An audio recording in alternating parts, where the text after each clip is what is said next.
In this edition of the Red and Blue Political Roundup, House Democrats are reportedly preparing to request 10 years' worth of the president's tax returns. Several reports say that request could be made in the next 2 weeks. Sources tell CBS News lawmakers are working to build a legal case to obtain the president's documents. A spokeswoman for House Speaker Nancy Pelosi said Democrats will take the issue to court if necessary. Tierney Sneed joins me now from Washington. She's a reporter for Talking Points Memo. Tierney, thanks so much for joining us. What sort of fight do you expect to see if House Democrats move forward with their demands for the president's tax returns? As you mentioned, this is a fight that's definitely heading for the courts, and we've already seen that House Democrats have been preparing for this court battle. What we can expect President Trump and his allies to argue, both in court and in publicly, is that this is just a purely partisan, purely political effort to humiliate the president, and they shouldn't be allowed to see these tax returns. So what Democrats have already been doing, and what we'll probably see more of, is how they build the case that they have a legitimate reason for seeing these tax returns. One way they've done this is to consider legislation surrounding the president's tax returns. They've held hearings on this legislation that's part of the big democracy overhaul bill that the House is expected to vote on the next couple days. They've also been in their various oversight hearings, particularly most recently in the Michael Cohen hearing last week, been discussing how these tax returns can serve the purposes of the other investigations that they're pursuing into the president.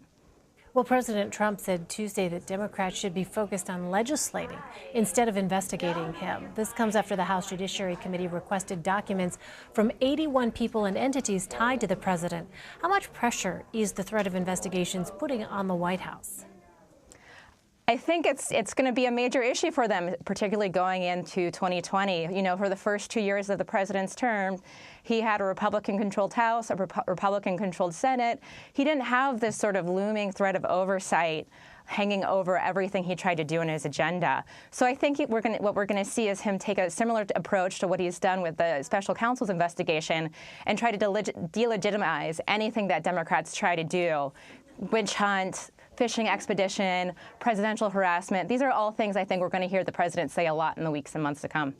Meantime, 4 Republican senators have announced they will vote against President Trump's national emergency declaration. That means Congress has enough votes to overturn it. Is there a sense that more Republicans might join them?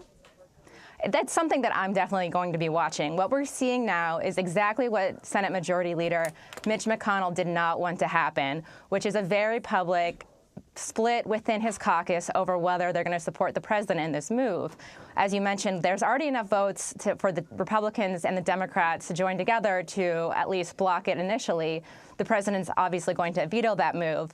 But I think we're going to see at least a few more Republicans potentially join these other 4 Republicans. And what this is going to be a really embarrassing rebuke to the president that both the House and the Senate do not approve of his move to use a national emergency to fund this wall. Well, Tierney, you also have some reporting on Roger Stone and his ongoing legal drama. This latest incident involves the introduction he wrote for the re-release of his book. What more can you tell us about that? So this is a book, a re-release of a book that he had previously written and published, but it contained a new introduction that Stone wrote that was all about, you know, the deep state attacking Trump and the bogus Mueller investigation, sort of this rhetoric we're used to seeing from him.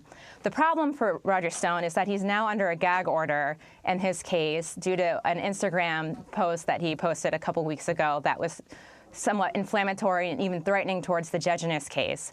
And what really ticked off the judge this past week is that Stone and his attorneys did not inform her in all this back and forth about the gag order, that this book was coming, that was being published, that Stone had made the exact kind of commentary that she told him that he was not allowed to do. So she's not ready to let him off the hook yet. She's demanding that in about a week or so he files another report to her explaining all the reasons why he didn't inform her of this sooner, what he's been doing to try to comply with her order, what's going on with this book, and whether he tried to stop it from being published. So Stone's still in a lot of trouble with this judge. All right, much more to come on that front. Finally, Tierney, in campaign 2020 news, former New York City Mayor Michael Bloomberg announced Tuesday he will not run for president. He had pitched himself as a moderate Democrat. What does his decision actually mean now for the Democratic field? What it means is that I think a lot of people are still going to be looking at Joe Biden and some of these other maybe contenders who haven't announced yet, who've sort of signaled that they want to occupy this lane of moderate centrist Democrat, as some of the more top-tier contenders have drifted towards the left. And we saw Mayor Bloomberg say himself that he was concerned that the nomination process wouldn't allow a moderate Democrat to win the nomination, and his kind of voiced his concerns that no matter what happens, Democrats need to choose someone who could beat the president. All right, Tierney Sneed in Washington for us. Tierney, thanks very much. Thanks so much for having me.